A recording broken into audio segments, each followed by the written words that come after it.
everyone, namaste. I'm Jill Loftus of New at Astrology. Welcome to another Learn Astrology episode, and I am just going to be talking about the planet Pluto today.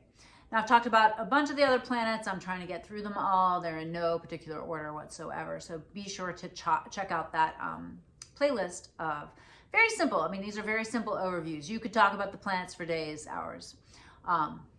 We're keeping it really basic here today. All right, so the planet of Pluto is one of the transpersonal planets, which comprise Uranus, Neptune, and Pluto. They're the planets that are beyond our sight, right? They're ones that we have to use machinery, a telescope or whatever, in order to aid our sight in order to see them. And so they're considered somewhat modern planets, and in fact, in Vedic astrology, they don't even include them, all right?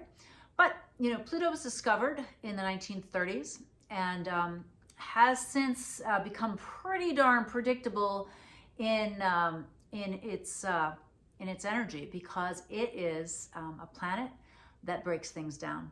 Now, I'm sure you've heard that Pluto is no longer a planet, but energetically, Pluto exerts an enormous amount of force. It's a deeply subconscious planet, and so it affects masses of people in ways that are deep, intense, and somewhat destructive.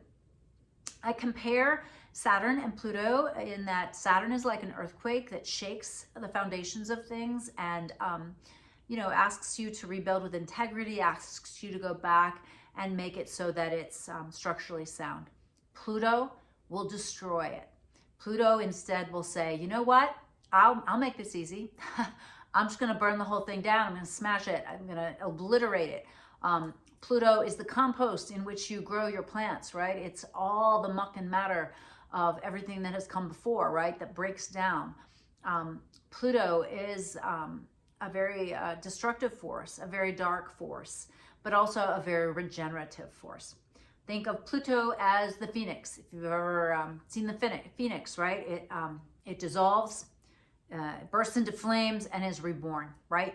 This is the Plutonian energy. But again, it is a very dark energy. It can be a somewhat sudden energy. It can be a cruel energy. Power struggles are very Plutonian. Death and destruction, very Plutonian, right? So it is a very difficult energy. Here's the thing though, it also moves really slow, okay? It moves so slow. So when you're undergoing a Pluto transit, you are not just having one shitty week. You're having several really hard years, okay? Because Pluto is breaking everything down that isn't working so that it can be regenerated and reborn. It's not unlike if you're a gardener, right? And you do a hard prune on a bush and it looks terrible, right? You're like, oh, I feel awful. I feel awful doing this. But then a year or two later, you're like, wow, look at that. Look at all that new growth. Look at how everything's, you know, thriving now. All that old dead material is gone. All of that, you know, what's no longer working is out of the way, right?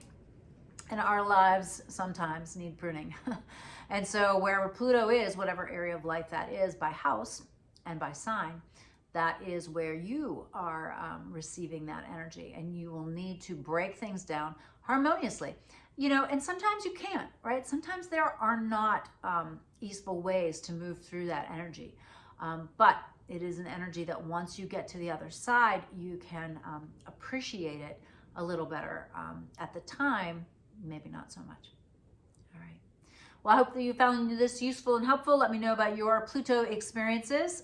Pluto is going to be newly in Aquarius, and we're going to be beginning a new chapter as far as humanity with this shift and change. So I'd love to hear about how you're doing. Capricorns, let me know how the last, since 2008 to 2023 has been for you, and what you've gone through. And that might help our Aquarian friends, right? All right. Namaste, my friends. I'll see you next time. Bye.